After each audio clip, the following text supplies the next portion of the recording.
on halos in the rain. Ghosts of lovers call my name. Velvet darkness on your skin. Pull me deeper into sin. Every touch a slow decay. Every promise strips away. In your eyes I see the flame, calling softly through the pain.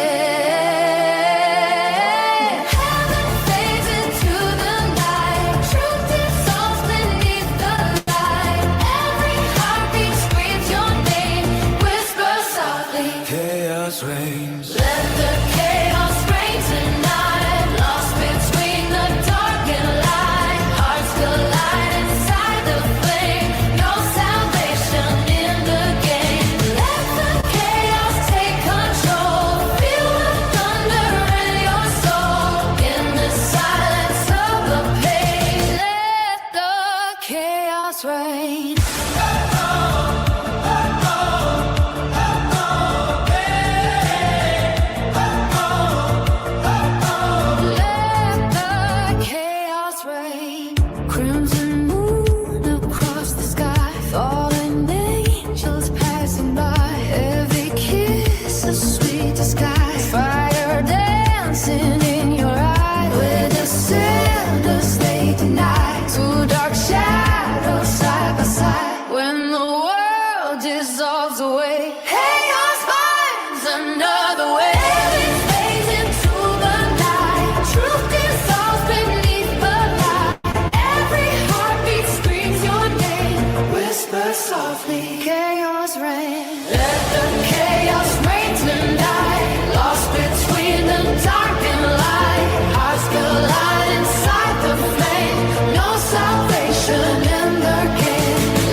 Okay. All right. Sorry, guys. Welcome, guys. Welcome to another stream, another podcast here on the Chaos Rain Show. I am Chaos Rain. No further ado, not waste time. You see the thumbnail, you see the title. Look at all this man pointing at the one and only Melyssa Ford and her nice little chia pet kitty. Doesn't the kitty look so mesmerized? Does the kitty look so shocked to see she's caressing not only her kitty, but the kitty that she has in her lap, and the men just sitting there laughing and grinning? Anyhow, let's look at this. Melyssa Ford is going off Woman Confusion. You know it is. Like, share, comment, subscribe. Let's go. Congratulations on being in the media for how many years now? Oh, Lord. Well, I feel like I got my first media gig back in maybe 2003 as on-air talent for BET. Wow. Yeah. And then in 2007, that's when I kind of started a radio-ish career with Sirius XM. And now I've been podcasting for about 10 years. Which is an insane amount of time to be talking, sometimes every day. So let me get this straight, Miss Ford. You only been doing this podcasting thing officially for the last decade, since 2016. That makes you roughly turn 40 years old. You've been doing podcasting. Now, I've been doing my podcasting the end of 2015. So I'm like no greater than ahead of you, briefly by just a month or two. But you just gotten this only 10 years. And what do you have to show for it? Let's listen more. And I, just before this interview started, I had to quickly chat GPT. I was like, has Melyssa Ford been canceled? Has she said any shit I need to know about? Are there any tweets? And it was like, no. No, here's the thing. You can go as far back as forever ago. I never, ever, ever used my social media to, to air my gripes with people. If anybody is beefing with me, it is a one-sided beef because, honey, no, I'm just, no. I love that for you. You've been an icon to me for so long. I am a 1985 baby, so I grew up around the time where Toronto. So you're a millennial. You're born in 85. You're about to be 41 years old. And you having a podcast with the one cat lady, Melyssa Ford, to talk about men and relationships. That's sad. That's sad. Anyhow, let's listen some more because now it's making sense. And she's from Canada too. Toronto was a screwface capital. There was nobody making it out, and you were one of the small group of people who was making a name for it, who gave Toronto the reputation of being the place with the most beautiful women in the world. Yeah. So thank you for your work, and I'm happy you're here. No, thank you. That is not really factual. Matter of fact, since she want to go there and say that she's the one that orchestrate to put Toronto on the map for regards to beautiful women, we're gonna put that to the acid test. I'm gonna do a quick search and find all the beautiful women in Toronto. And if I don't see more black women than non-black, then that is actually false. So I'm gonna do this. I'm gonna let her rant. Let's continue. So much. It was myself, it was X, and then it was all of the models, video models that I was in, that were involved in the same productions. And it was always so strange how tawdry people kind of assumed that these productions would be. We were like family, when I would see the call sheet and I'd see Sasha and Tanisha and Sarah and Naomi, I was like, oh, it's about to be on. And we're just giving me DMX and Cisco vibes right there. I love it. But it was just so much fun. Like we were in it, and that was truly living in the moment. Like I can remember those moments, the depth and the breadth of those moments. I still remember them 20-something years later. They really were fantastic. It was a good time until it became a little bit like, I don't know, a little bit of a rush to kind of get to me. There was men sending bottles over. It turned into a competitive thing. Women were dancing around me, trying to dance on top of me. I'm looking at my people like, what is going on? I'm just like, I think it's the Canadian in us where we're just very pragmatic about things. And I know that it doesn't really actually mean anything. Fame is a vapor, popularity is an accident, riches take wings. The only thing to endure is character. And that is a saying that I live by. It was said by Horace Greeley, I believe. I'm glad I have that recorded so I can come back to it. I've been living by that because this industry will. Okay.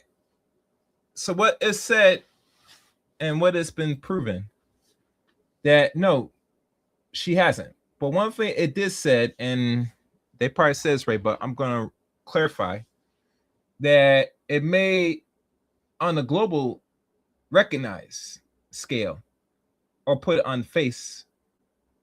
She did that.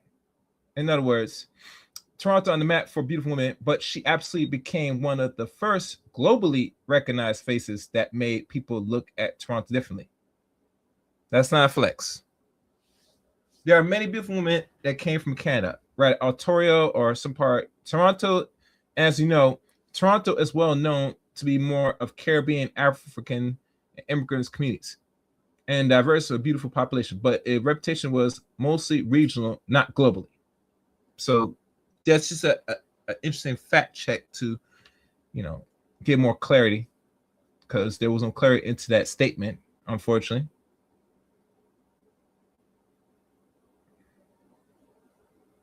And I'm looking at more of things. I'm looking at this.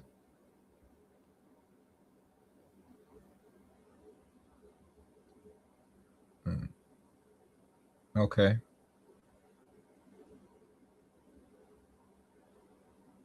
But she had the first household name for hip hop coming from Toronto. So that's one thing she could hang her hat to.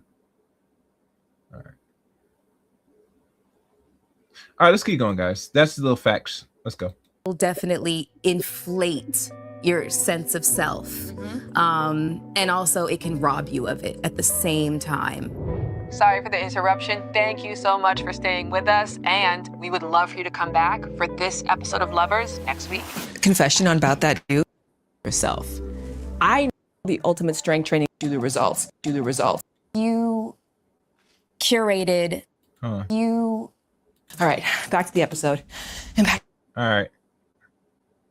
This interview because I did want to give you a really huge compliment. The way that you curated the Cree Summers interview. Oh my gosh. I know another Canadian legend. Okay. But that interview was so profound. The way that she articulated, the process of evolution, even for somebody like me who's never been married and is child-free, it still very much resonated with me, because when that's a weird term, child-free. No, you don't have children because you just don't have children. Now make you child-free. It's just you were just, getting your cheeks clapped and no baby came out of it. And trust me, guys, most of these ladies that getting their cheeks clapped by these dudes,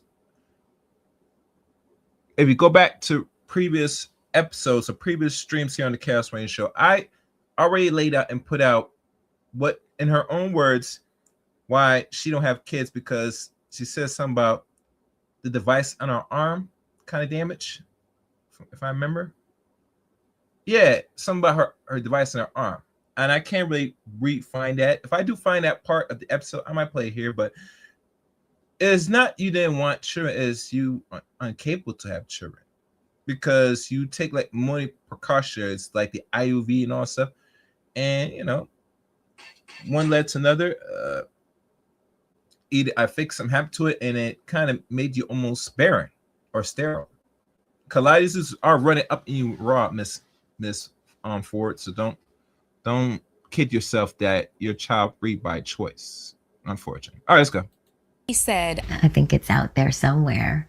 And another really interesting thing I've discovered about myself is I don't know if I ever want to live with someone ever Oh, and please, guys, like the stream. again. I think, as non-traditional as that is, I really would like a traditional marriage, a monogamous marriage, a real committed marriage, but I don't know if I want someone in my home. But I also love that how this all kind of ties in together of just like f***ing the rules and really leaning into like what feels good for you and finding relationships and sexual relationships and acts and partnerships and ideas Yeah. that you could just melt into. Well, it's just so nice that you exist. And I'm so glad that you're a sister, because we have to see a reflection of ourselves to learn about these things, Yes. sometimes to accept these things. And I think about Brave and Hero, my beautiful daughters. And aren't they so lucky? I know the world is on fire, but in this example, aren't they so lucky to be born now, where they don't have to struggle the way I did, pretending to be something you're not in the bedroom. I mean, I used to pretend to be so coy and so shocked and so amazed, when this is the same old thing, unimpressed, but feigning fascination. But it took me years to realize you don't have to do that. And you don't have to be satisfied with mediocre sex. And you don't have to pretend something's good that isn't. And I'm going to make sure that my daughters don't have to do that dance. And I think we're coming into a sexual revolution, and women are coming to a place where they don't want to do that. And they're realizing, well, no, I think we probably never wanted to do that, but we're realizing we don't have to do that. What she really highlighted is that as long as we are alive, we're in this constant cycle of birth and death. When it came to, say, like my mom dying, passing away during pandemic, just anguish, feel endless love. But the one thing that I also felt was that I'm watching somebody leave this earth, and you can't take anything with you. So everything that at one time used to be important, like material wise, it left with her. So now I was left with this feeling that I can no longer want things the way I once did. And I had to mourn that part of myself, because it's like, well, who are you when you no longer crave things? I think that intimacy was something that I never really thought much about until I started to have experiences with it that were platonic, For example, when I was here last year to accept a Gracie Award for my podcast, I went out. And I'm not sure why you would receive an award like that, because if last time I checked, her podcast really got popping with the assistants or working with Joe Button. So unless you have some single acclimates, which I doubt, because I'm not sure how far you separate from Joe Button, but it was not too long that they gave you an award. So that's kind of strange. But let's keep going. Out. Thank you. I went out one night with my girlfriends for, another appearance, and I had a very, very, very, very tight ponytail. And I wanted to keep the ponytail, but by the end of the night, there was no way. And so my girlfriend, she sat me down on the floor. She sat like this and starts taking the ponytail out of my hair. And then as soon as all the ponytail hair was out of my hair, without even asking, she started to massage my scalp. I remember what that felt like. It was just like all the good drugs, dopamine, oxytocin, serotonin, flooding my whole brain and face and skin. And it also made me understand or led me to the thoughts that I don't know if I've really had an intimate relationship with a man in my entire life. Would you say that, like, I don't know much about your background. You talked to me a little bit about the home that you grew up in and walking up those steps in the part of Toronto that you were in, but we're all materialistic and we live in a capitalist society. Yeah. But would you say that you identified with being materialistic? I mean, I think that there was a point in time where, money started to come in. So now I could afford things that I had never even dreamed of affording before. And then also I dated men of means. So I started flying by PJ and staying in, wonderful hotels and incredible suites and traveling the world and, literally just, I've literally had a guy, it wasn't even a first date. It literally was a first hang, spend $100,000 on me. I've had somebody else present me with like 150. And let's keep in mind, he spent that money and he clapped those cheeks. You don't believe me? Matter of fact, I got my video right here. It's a good thing we're doing this. Let me see where I can find my little video at. Let's find it. And yeah.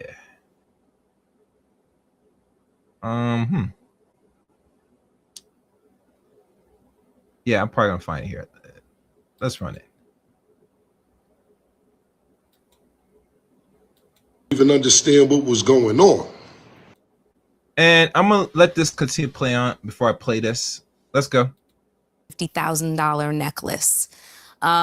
This is the initial presentation. Wow. I'm like, that's crazy, but I'll take it. I looked at that necklace. I was like, that is a down payment on a house. Let me hold on to that sucker. But you know, it just rings so hollow, because then you'll see those same guys do that for other girls, kind of thing. You know, it's just men's with means that's nothing to them. You know, so it's not intimacy. It's not even because they really like you. It's just very transactional. This business, this industry is extraordinarily transactional. So, yeah. So what? Yeah, and it's transactional, and you had to put out. No man spending no 30, 20, 30, 40, 50, hell, even close to 6 figures on you on a whole entire day, unless he's clapping your cheeks, baby, which you are. And yeah, you hold on to it. And what you did with it now? Well, let's say you spend it. Cause trust me, you didn't keep those souvenirs long. You take them, and you might either do two things: you keep it as a nice collection, or you flip it for some cash, which most women do nowadays if they really need the money, which you did. But you're not telling the whole truth. Just saying. Let's go. But yeah, it makes sense that being of that culture, you don't get to actually feel and experience what intimacy genuinely is. No. Do you know how intoxicating it is to have the world cheering for your relationship while you're still in the honeymoon phase? You feel literally drunk in love.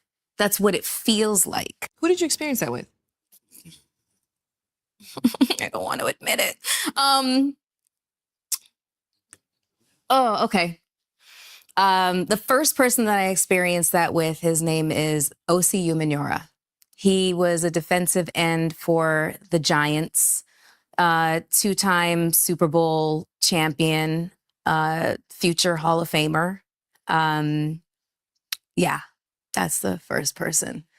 I hesitate to use the word soulmate, but boy, did we make sense to each other. Boy, could we like read each other's, both Scorpios.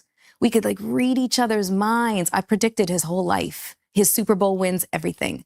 Like we were so simple. We were really simple people, just really, really visible and famous. Like our favorite thing to do was to like eat ribs in bed and binge watch TV. You know what I mean? First of all, grow. All right, I found the segment, and this is a clean version. As you know, Cameron has a little potty mouth, but that's all right. This is from his words about Melyssa Ford. Where is it? I was going to leave it alone. Wait, I'm going In the bathroom. All right, here we go. You don't get paid near 6 figures, and then you think you just gonna pocket and you not do anything. This is from the words from Cameron. Let's go. You're not even from this country.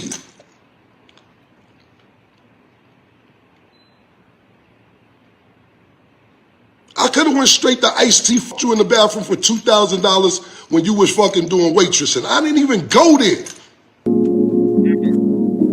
You didn't want to go there. You used to fuck in the bathroom. The Kit Kat Club, one of them old ass club. Stop. You're a video vixen. I got rewind it back. Stop. You're Rewind back. I could have went straight to iced tea for you in the bathroom for $2,000 when you was fucking doing waitressing. I didn't even go there. You didn't go there. You used to fuck in the bathroom. The Kit Kat Club, one of them old ass club. Stop! You a video vixen. Vixen.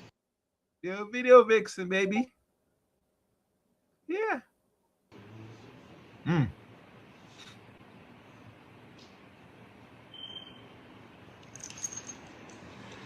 right. That's it. Let's continue on. All cute. I mean, I love ribs. But, Yes, we like all that love was like our ribs. famous. We go to the local movie theater. Like we were really, really, really like regular, but you know, it was short lived. The intoxicating nature of everybody cheering for us, you know, because then the jealousy of others set in, and then you know, locker room talk and whatnot, and that had a catastrophic effect on us. He was so young. I was young, but he was younger. I was 30. He was 25. So, yeah. And so the second time something like that happened was Flow Rider. And that's all I'll say on that. I said it's fine. He took the permission. I said it. The phone You have rings. no idea. Like I literally like No, it's pew, PR.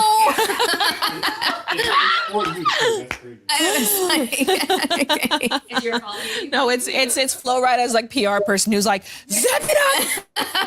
You signed the agreement. Yeah. Stop talking. Yeah, that was there's pictures. I was going to say, unfortunately, there's pictures that you could Google, so you'll see who that Damn. was. But primarily, People I call would you- hide whoever I was dating. Goddamn, her phone blew up because Full Ride's calling. Is people calling and say, listen, shut the hell up. Stop it. Stop it. Damn. Yeah, man. These women don't really respect NDAs, gentlemen. They will kiss. They will tell. They will open their mouth. It is what it is. Live it. Anyhow. All right, let's go. For the main reason that I didn't want to be recognized for being anybody's girlfriend. The reasons why I wanted to be judged by my own career, my own merit, my own accomplishments. I didn't want there to be anything said like, oh, well, she's just because she dated so-and-so. No. And when I say that I dated people who were like height of fame and no one knew because I pressured them to keep it very quiet. But in the moments when it got leaked and you were receiving that fanfare and where there was this excitement and you become basically the prince and princess of the town. You feel like you need to keep up appearances, but it's falling apart, especially if one person is falling out of love with the other at a faster rate. Yeah. The worst feeling. Yeah. So that sucks. That sucks. Because then you're left with, you know, just what do I do? Because then you're worried that this is some kind of, you know, effect on you. It always affects the women more than it affects the men, though. But that also goes to say that we have finite amount of time Yes. of things to focus on. And then if we do have time to look for mates or be in those circles, we have to be very selective about the environments that we go in and what we're focused on getting. So No, you know, you just had to be diligent. You had to be assertive, and you're going to have to prioritize what you actually want and be direct. That's how you eliminate the pool of what is considered the time wasters. Now, most men will play with that game with you and maybe play along. But overall, time is your best friend, ladies. And most men do reveal their actual ambitions and their nature within time. So don't be fooled, or don't be so stupid to think that you could just play the fence and then don't be transparent of what you really want. And most women nowadays, 9/10 out of the time, really don't know what the hell they want. And that's just honest truth. Let's go. And guys, like the stream. If you're not subscribed to the Chaos Rain Show, what are you waiting for? Hit that subscribe button. Hit that top notification bell for uploads, live streams here on the Chaos Rain Show. We're going to talk about this. You know, this is something that was made as rounds, right? But this is something needs still discuss. And there are many other things put out on social media with our reflection on it. But Melyssa Ford is the talk of the town because all those other women have revealed the true nature of women in regards to their selection. Let's go. I actually have this conversation with you because I have 2 daughters, right? And my kids are in Gen Alpha. And for Gen Alpha, 2/3 of the jobs that exist right now will not exist when they are of age. So it's a very uncertain future for them. Yeah. And we live in increasingly uncertain times right now. And I have a big gripe with hypergamy. You know, the idea of telling my daughters that looking for a financially stable partner is the best bet, even in spite of the fact that we live in economic uncertain times.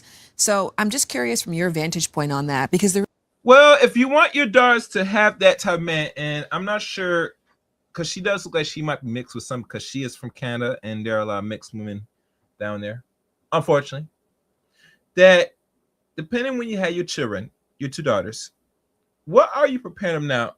Are you vetting and searching these young dudes that will eventually wife your daughters instead of them put themselves on the field and then throw a quarter in the air and hope that it hits the right side that they get picked? These are questions that's never been asked, never questioned, never challenged. If you're concerned about your child, your children, and this so-called hypergamy nonsense, then what are you doing right now to position your children to hopefully get a potential dude that is somewhat eventually going somewhere?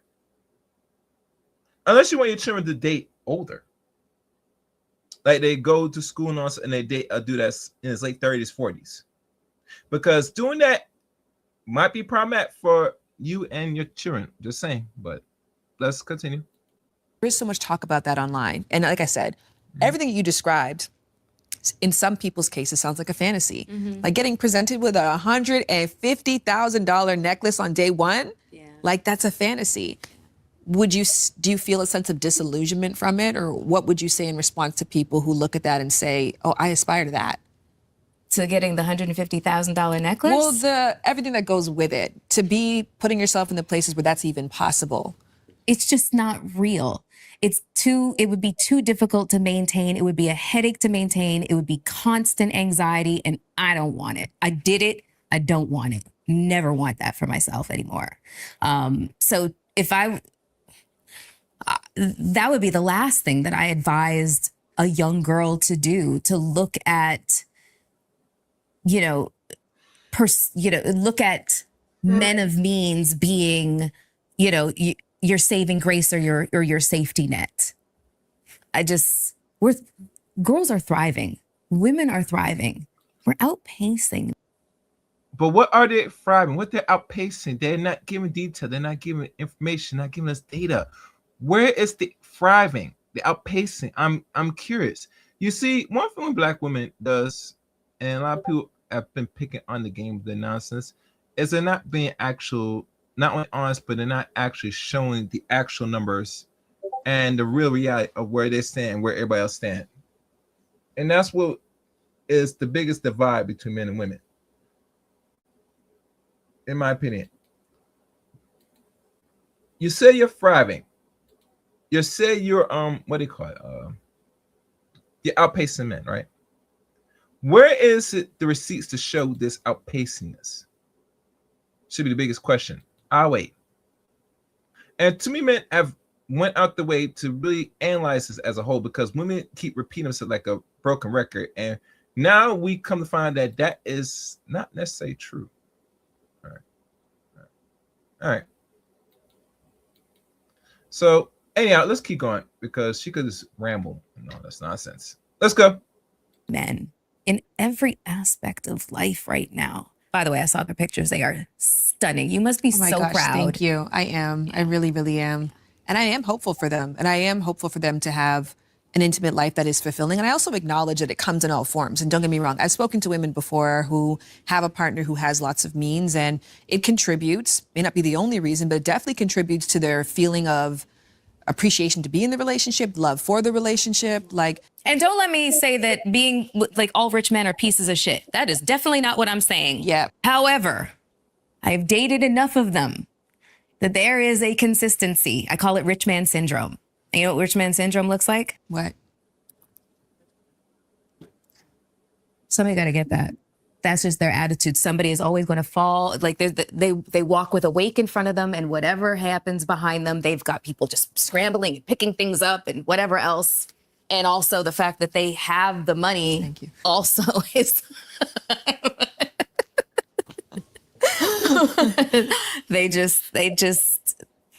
they walk with the attitude and the bravado that they are the breadwinner. And they're the ones that are affording you this luxurious life. I was never very vocal about what it was that I wanted. The vast majority of men that I've been involved with have assumed that my love language was gifts. They weren't. It was not. It's like, okay, well, I'm not going to slap a gift horse in the mouth, but that's not my love language. That's not the primary one. But it goes again. You have a love language. Okay. So if the gifts you're not going because of gifts, is in your right, and which most women like yourself, I doubt we see you really do this. You look at the man that's offering gift and look with disdain, hate, and disgust.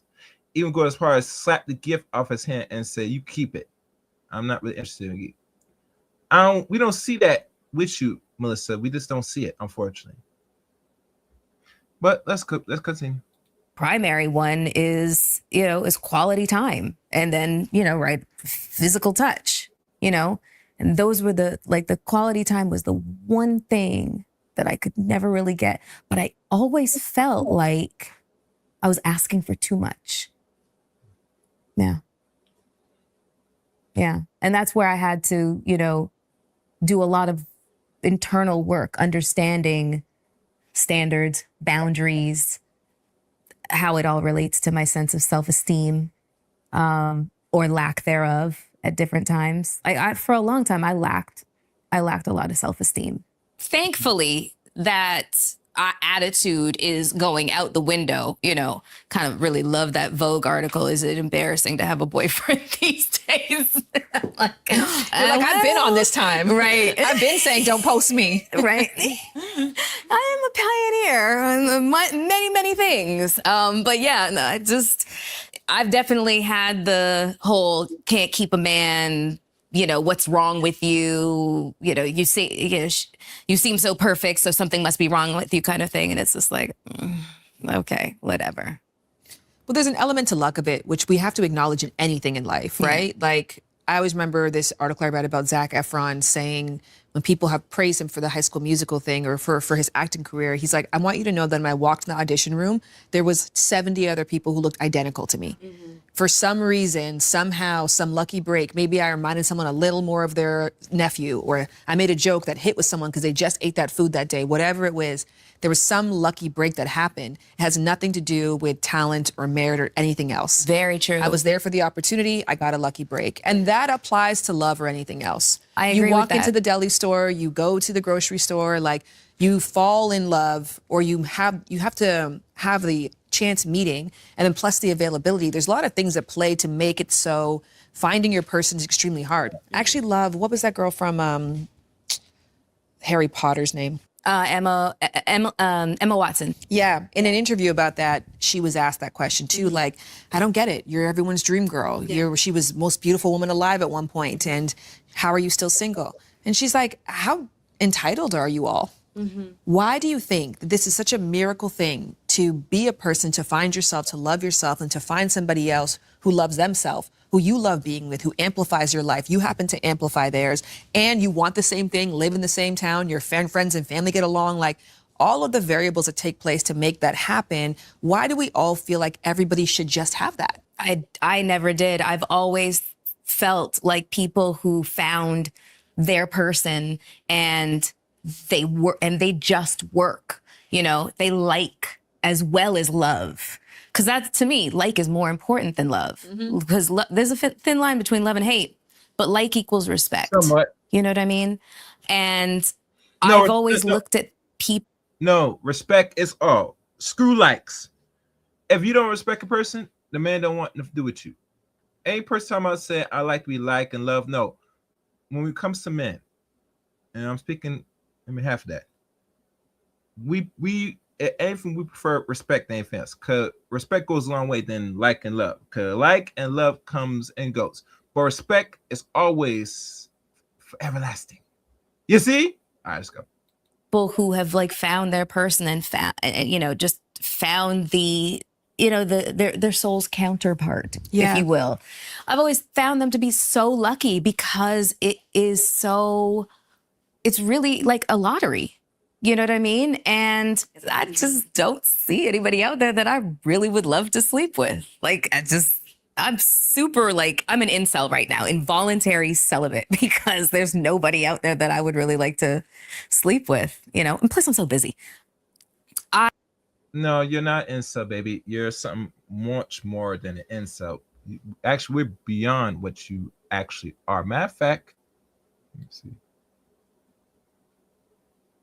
You're more like hold on. Let me go back. All right, let's keep going. For me,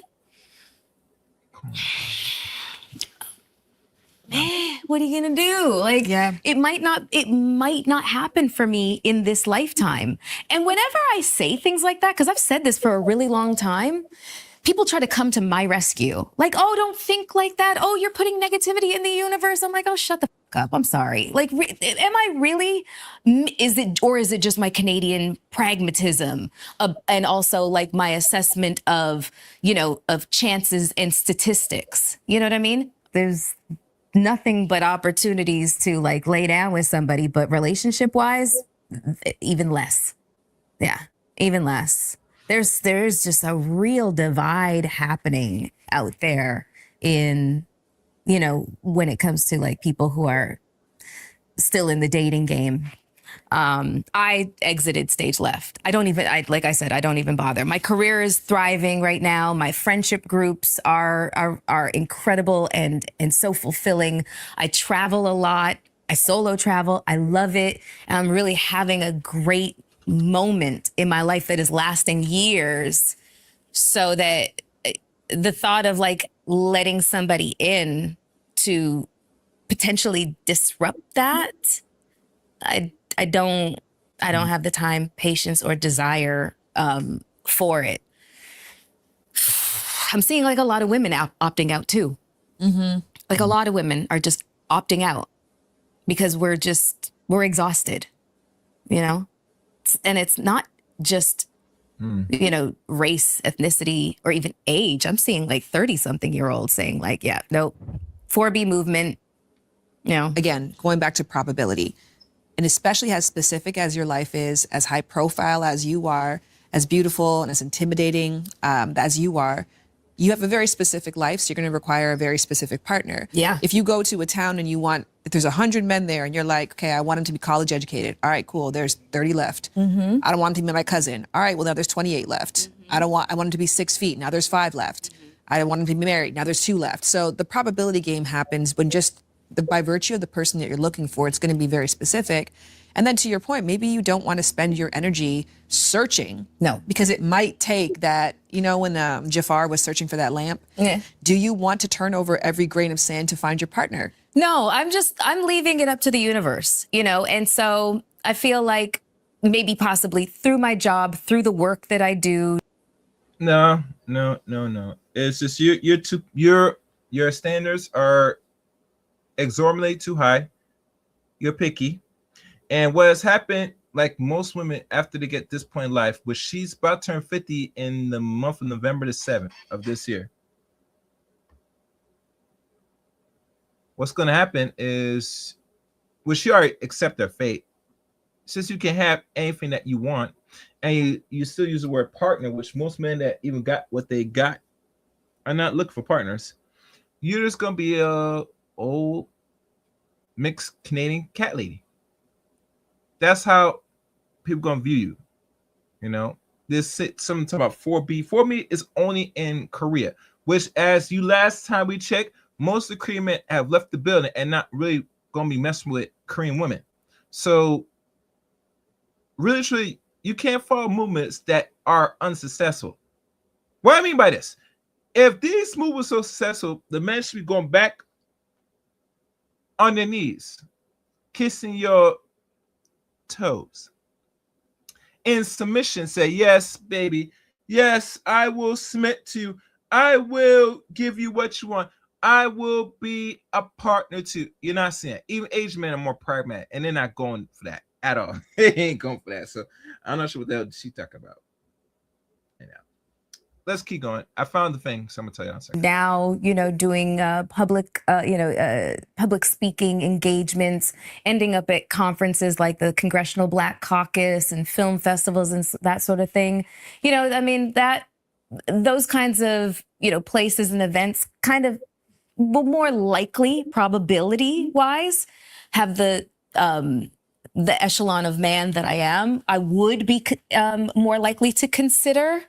But for me, it's not just status and prestige and height and bank account. It's not that. I am looking for somebody who actually enjoys being an adult, because I've dealt with so many men that had arrested development and Peter Pan syndrome. And I can't.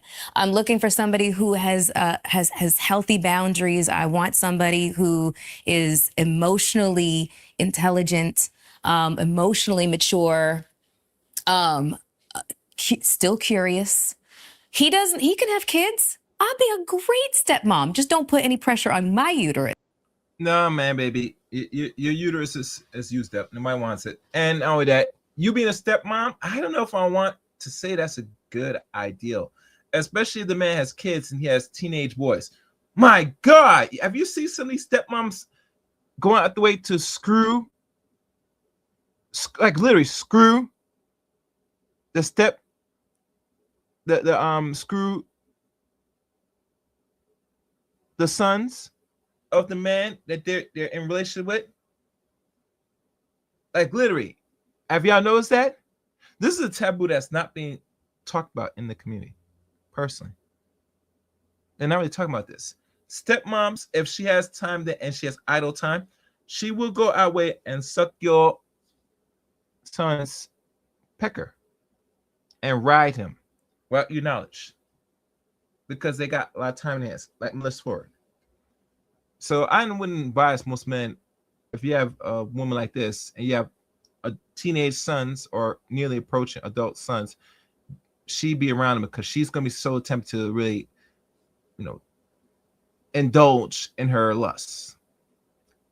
That's as far as I'm gonna say. Let's keep going. Okay, because these eggs are scrambled. It's done. All right. Yeah, no, I'll be a they're great right, yeah. stepmom. You didn't Awesome. freeze? No. I never really got the memo. Yes, understood. Never really got the memo. I'm very determined. So if I really wanted to have a child, I would have had a child. And I can still. No, maybe not with your own, but you can still raise a child. You can still mother. Yeah, absolutely. Yes. Absolutely. And there's just so many children that are unwanted that ethically that would make the most sense for me to adopt. Mm-hmm. And So why you not adopting, baby? You about to be 50. You're gonna have these in effect. I don't know if it's a good idea of women that's alone be adopting, because you're gonna spread your ways with your newly acquired child. So I don't think I would advise that. That's not a good look. That's not a good idea, personally. And one thing she did say about is the emotional intelligence piece. Baby, you could have got that with the first man you dealt with, but you decided to go to America and be a video vixen, like shit, like look. You hear it first. This guy says you're a video vixen. Why back?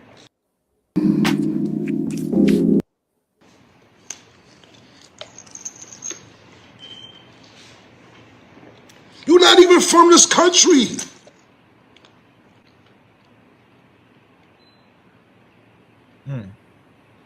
I could have went straight to iced tea, fucked you in the bathroom for $2,000 when you was fucking doing waitressing. I didn't even go there. Go there. They want to go there. You used to fuck in the bathroom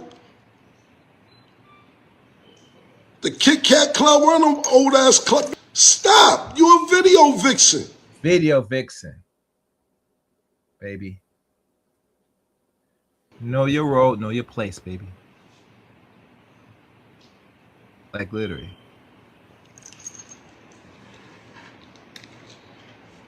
Talking about emotional intelligence. Anyway, You're a video vixen. so I addressed it yesterday. A video vixen. It don't make no sense. I'd Let's go. probably more likely than not, if I found myself in a financial position to be able to do something like that, it would be an older child because they tend to, get left behind. How old older child? If you may elaborate, how old you talking about? I want to hear this. So that would be, that would be how that would go. But in terms of guys, he doesn't even have to be 6 feet. Like the whole six figures, 6 feet, 6 inches. Oh my God. I'm looking for kindness. I'm looking for compassion. I'm looking for a man that loves animals because my 2 puppies are they're my dogters, okay? And my dream is to have a mini farm. I want a lot of animals. I want ducks. I need a goat. I want a cow, like a horse. Are you gonna eat the cow? Maybe an emu. Are you You eating know? the goat? Yeah, he got to be with that. We're getting very specific now. See, I'm just taking away numbers. You say you want cats, cows, emos, and goat. You know your father was Bayesian. Are you going to eat the goat, Melissa? Let's stop it. Stop the cat. Are you going to indulge to have this big farm or this mini farm to start eat all the animals in your farm? I'm just saying, because no adult at this point in life like you that, let's be honest, you don't know what it would take to nourish and raise a small farm to be going that way to have these animals in your disposable. Just saying. Make sure you guys like the stream, share the stream. I see a few likes. Thank y'all. If y'all guys have any comments, you can put in the chat room or super chat, wherever you like to indulge in. I'll read it. Let's go.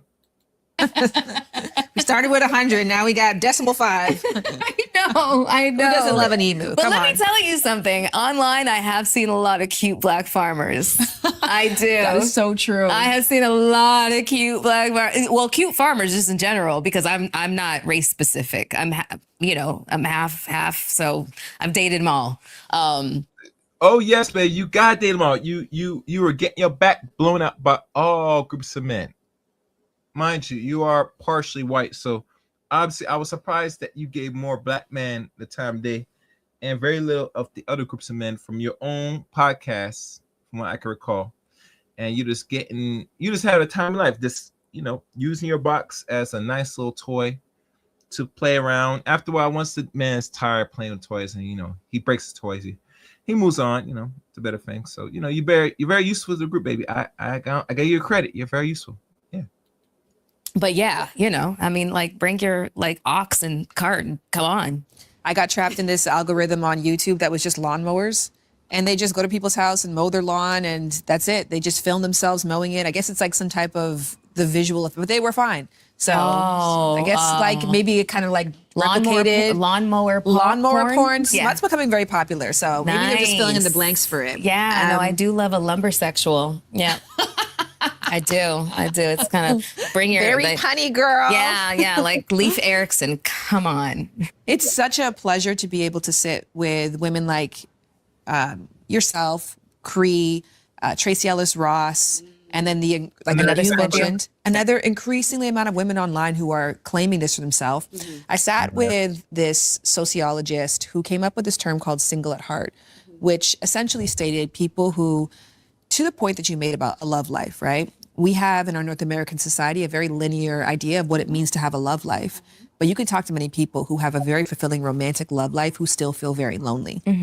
And I'll raise my hand on that one. I felt very lonely within a nuclear family. And then I had to start asking myself, what happened to my friends? What happened to my family? What happened to going to the grocery store and just talking to people? I was mentioning, I just came back from St. Louis, and I just make it my devotion whenever I'm out of the house to be genuinely with people because I want a love life. Yeah. And if I didn't have one of those pieces, I would still consider my life to be filled with love because the intention is there. Just like if I didn't have a romantic partner, I would still consider myself to have a love life.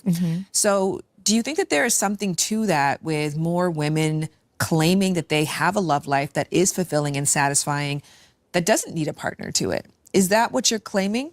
To your point about, you know, our thinking about love lives in a linear fashion, I think that is kind of dissolving that attitude. And people are starting to understand that they are not beholden to like, you know, strict rules and like boxes and stuff like that. And you're going to have to elaborate that. Meaning rules and no box. So you're saying you, like most women, are cool with the situationship? That means you're one day in it and then one day you're out of it, or you're tooling in defense of what this is. Is that what you mean, Miss Ford? Let's listen to more of this. You know, one of my favorite relationships that I had was, it was maybe about a year after my mom passed away, maybe like a year and a half, somewhere in there. We could talk about, shoot, if he was dating somebody else, like he could have that kind of conversation with me. And it did not faze me because I was not looking to make him anything more than who he told me he wanted me to be for him. And I really wasn't looking for anything else because I was still reeling. Yes. You know? In grief. And it was just perfect. Perfect timing, perfect person, perfect length of time. We're still very good friends.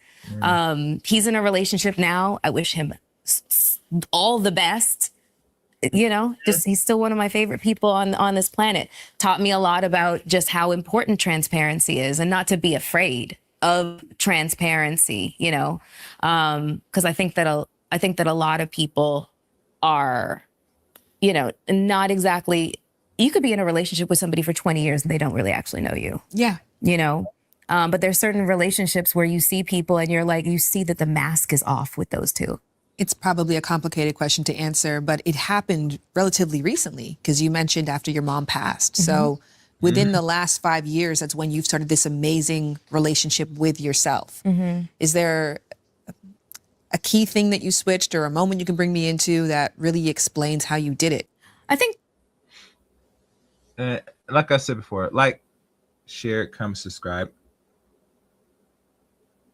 And it goes to show that there's a lot of women that will waste a lot of men's time besides their self, because like people like Melyssa Ford, they think there is a finite infinity of men that got money, that is, you know, successful, have status, that they're just gonna be around in bunkers that she could just hop onto one dude and hop onto the next one. You know how you hear the saying go, most women will jump from the cock to cock.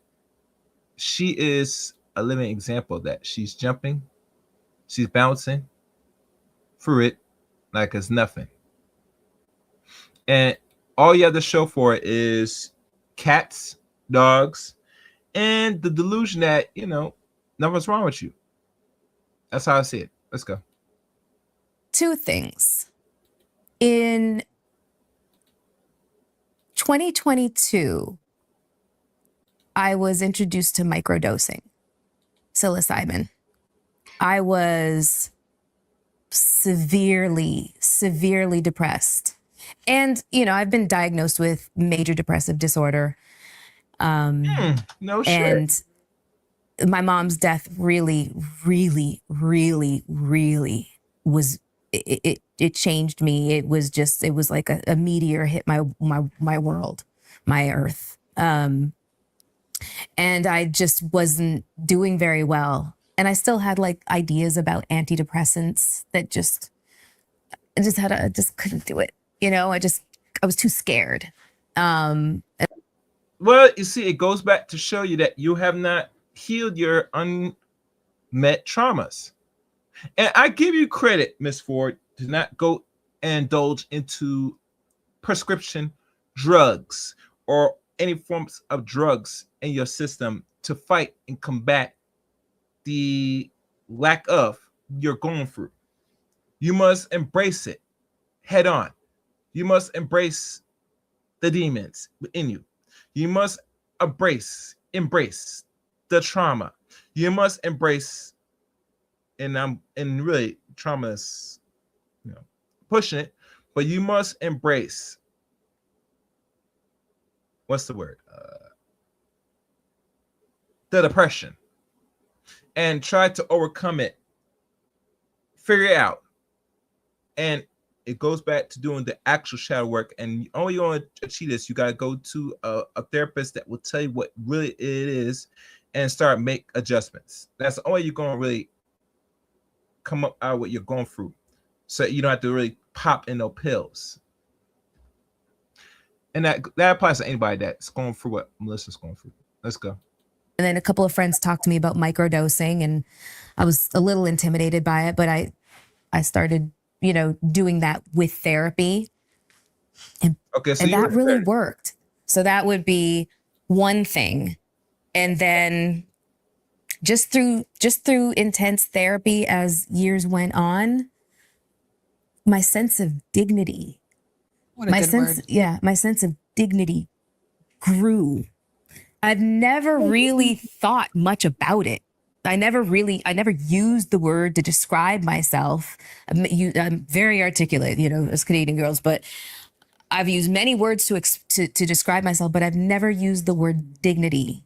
And it was when my dignity was challenged that I realized that how important it was and how fiercely I need to guard it.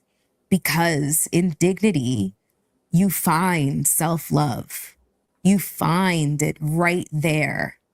That is where you are like mama bear for yourself, mama bear for the inner child.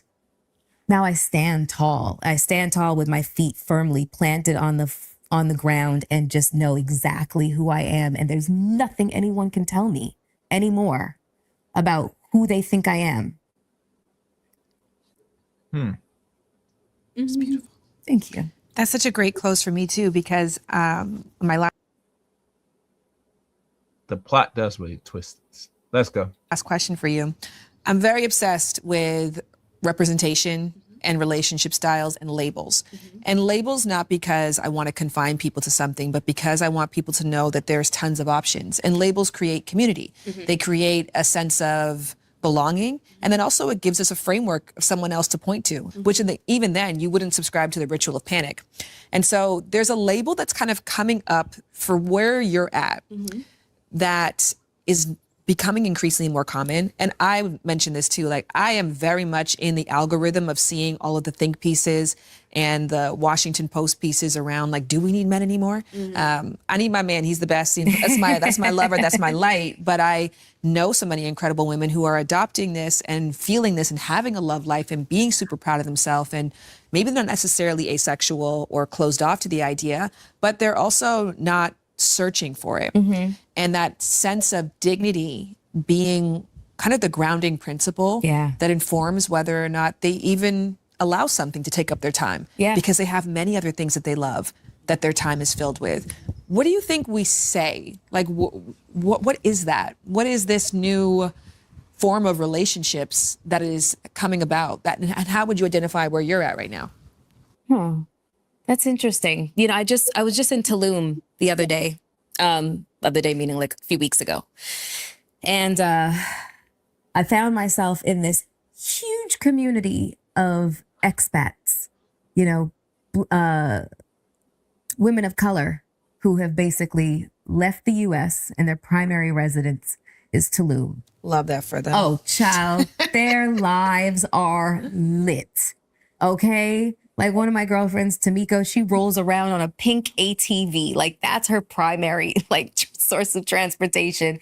And, you know, it's just like they've curated the lives that they want for themselves. They, you know, they were in the rat race here in America. You know, they had the big, you know, the big houses, fancy cars, marriage, kids, the whole nine. And they were like, this is not fulfilling. This ain't it. And they just basically started the slow progression towards this being their lives. And now they're all there. And I was just like, I want to come. I gotta figure this out, how I can be here regularly.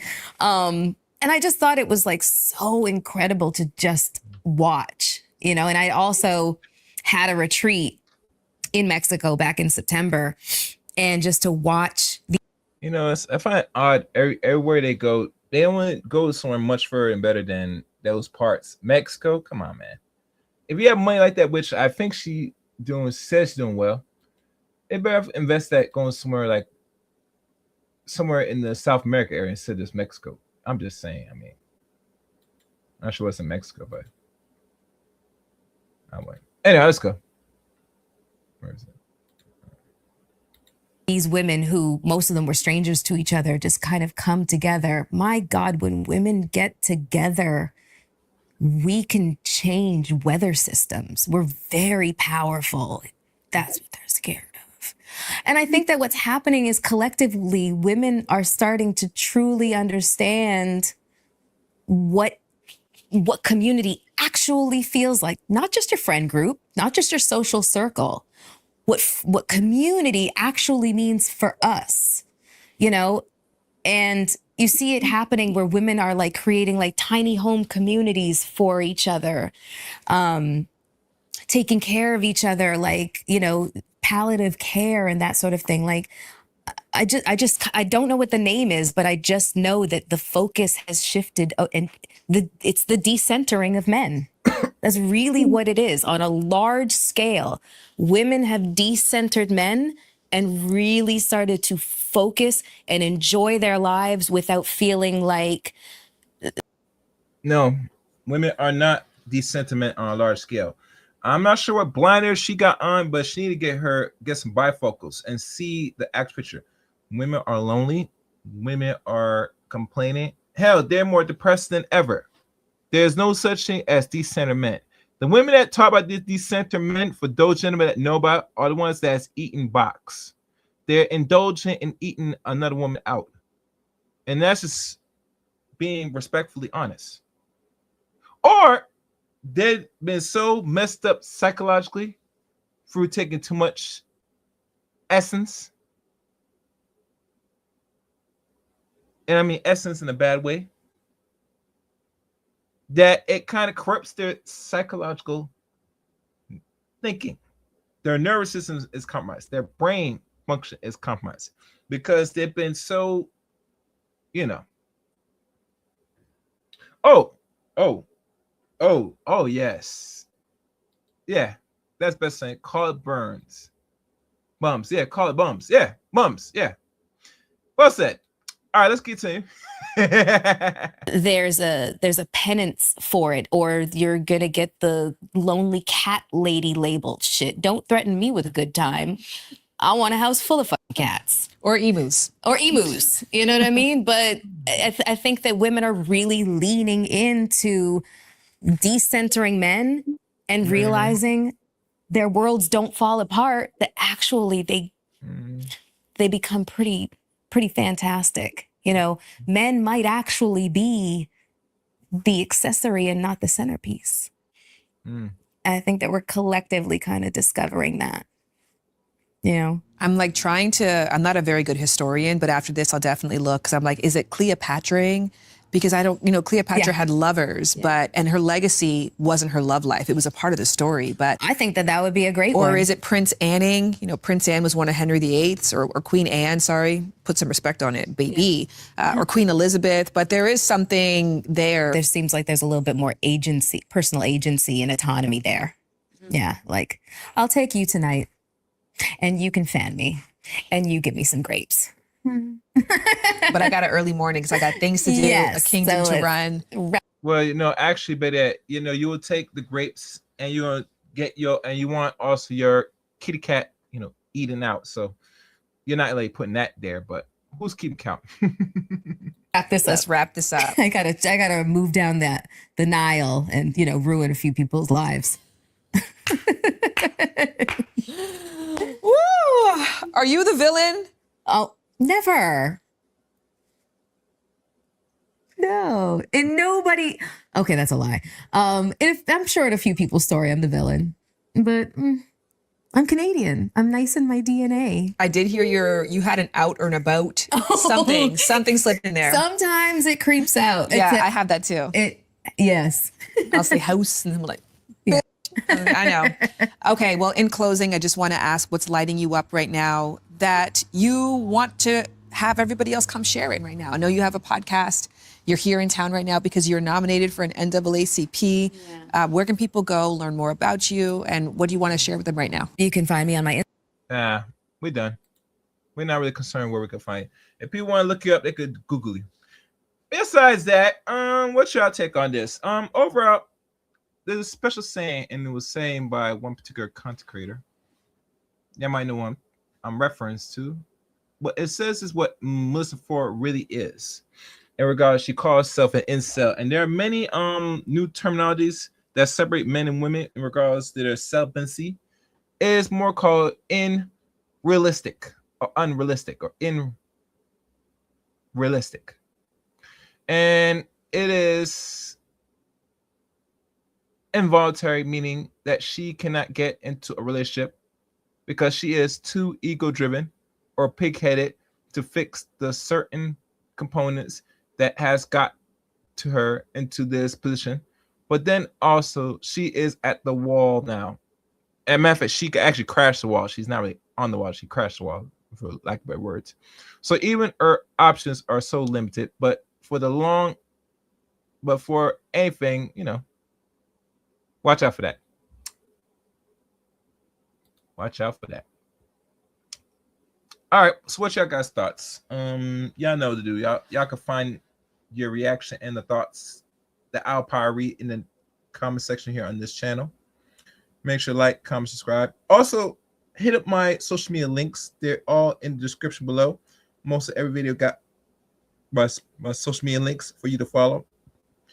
And for those that didn't catch the early part of the stream, replay this. There was a new music video I put out in regards dedication to the Chaos Rain Show. I hope you leave comments for that. I have a separate video on that. You can find that in my channel. And you might see somewhere posted somewhere here at the end of this video, maybe. Anyhow, thank y'all for watching. Until next time, guys. And I mean until next time. And ladies, please don't be a cat lady. For God's sake. Other than that, let it chaos rain.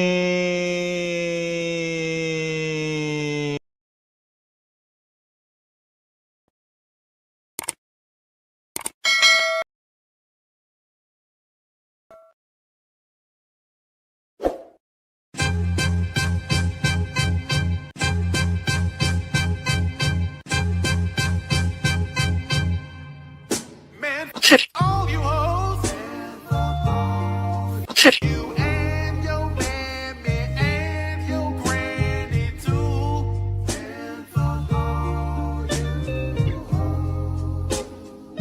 I'm sick of this shit. All you hoes, don't give a damn what you wanna do.